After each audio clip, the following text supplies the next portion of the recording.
আমাদের মহান নেতা জাতির পিতা বঙ্গবন্ধু শেখ মুজিবুর রহমানকে স্মরণ করে তাঁর অসমাপ্ত আত্মজীবনী পড়া শুরু করছি।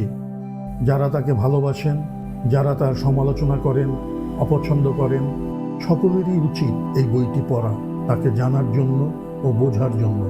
তার সমাজ ভাবনা, রাজনীতি ভাবনা ও বিশ্ব ভাবনার যৎসামান্য পরিচয় পাব এই বইয়ে। আশা করি সবাই সঙ্গে থাকবেন।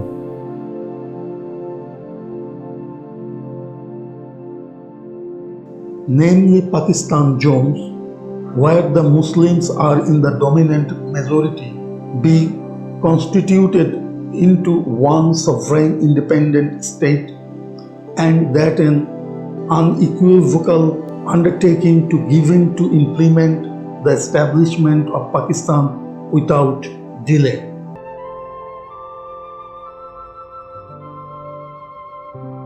Number 2, that two separate constitution-making bodies be set up by the peoples of Pakistan and Hindustan for the purpose of framing their respective constitutions.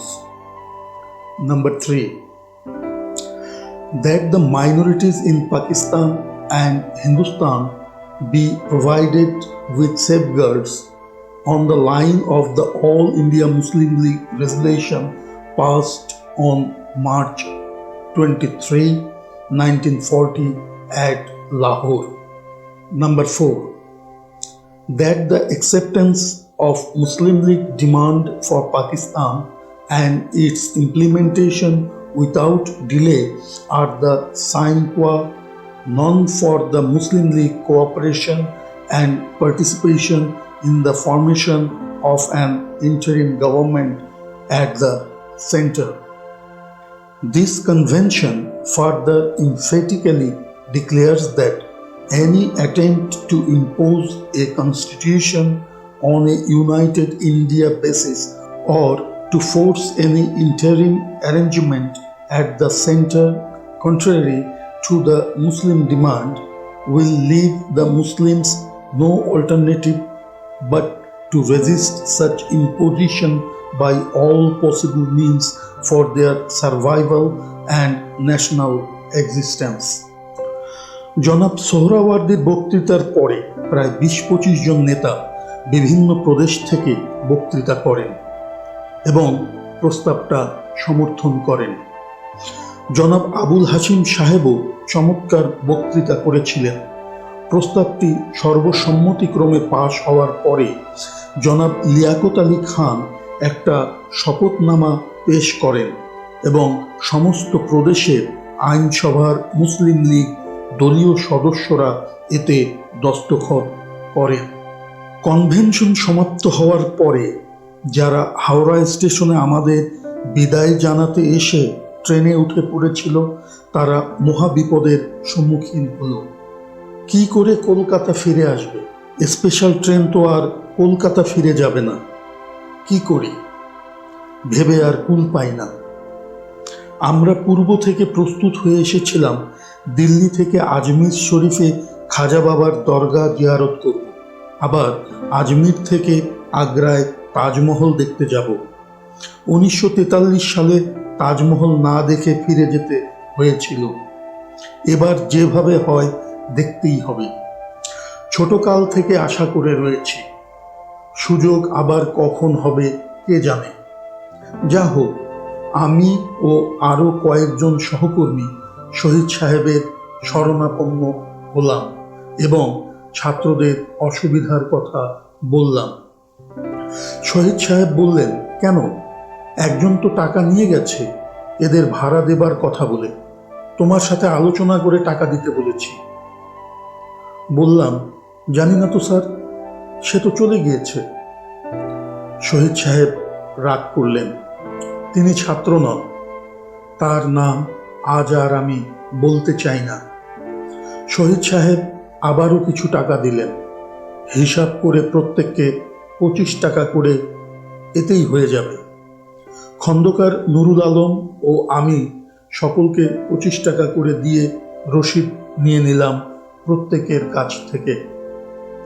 তারা বিদায় হয়ে কলকাতায় চলে গেল। আমরা ৮-১০ জন জনাব ফজলুল কাদের চৌধুরী সাহেবের সাথে আজমির শরীফ রওনা করলাম।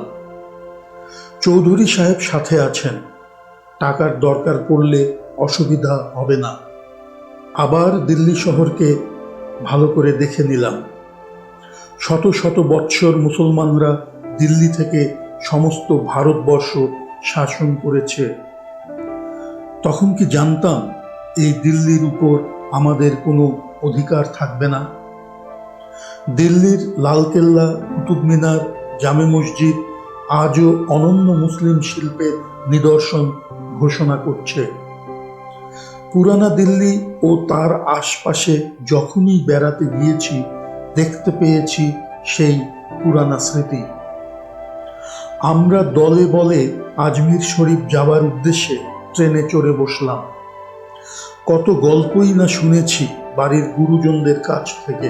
খাজা বাবার দরগায় গিয়ে যা চাওয়া যায় তাই পাওয়া যায়, যদি চাওয়ার মতো চাইতে পারো। আমরা যখন আজমির শরীফ স্টেশনে পৌঁছালাম, দেখি বহু লোক তাদের কাছে থাকবার জন্য আমাদের অনুরোধ করছিলেন। ভাবলাম, ব্যাপার কি, আমাদের এত আদর কেন? আমরা কারো দাওয়াত কবুল করছি না, কারণ চৌধুরী সাহেবই আমাদের প্রতিনিধি। তিনি যা করবেন তাই আমাদের করতে হবে। তিনি মালপত্র নিয়ে প্রথম শ্রেণী থেকে নেমে আসলেন এবং একজন ভদ্রলোককে বললেন, চলুন, আপনার ওখানেই যাওয়া যাবে। তিনি তাড়াতাড়ি গাড়ি ডেকে আমাদের নিয়ে চললেন। আমাদের জন্য কামরার অভাব নাই। গোসল করলাম, খাওয়া দাওয়া করলাম, পরে বুঝতে পারলাম এরাই খাদেম। আজমির শরীফের খাদেমদের যথেষ্ট ভদ্রতাবোধ আছে দেখলাম। তারা কিছুই চেয়ে নেয় না। থাকার বন্দোবস্ত করবে, খাবার ব্যবস্থা করবে, সাথে লোক দেবে। যে খরচগুলি করার একটা নিয়ম আছে সেগুলি শুধু আপনাকে দিতে হবে। ফিরে আসার সময় আপনারা যা দিবেন তাই তারা গ্রহণ করবে। শুনেছি যে টাকা তারা গ্রহণ করে তার একটা অংশ নাকি দিতে হয় দরগা কমিটিকে, কারণ দরগা কমিটির যথেষ্ট খরচ আছে। খাজা বাবার দরগায় কোনো লোক না খেয়ে থাকে না, পাক হতে থাকে, মানুষ খেতে থাকে। আজ এ পর্যন্ত।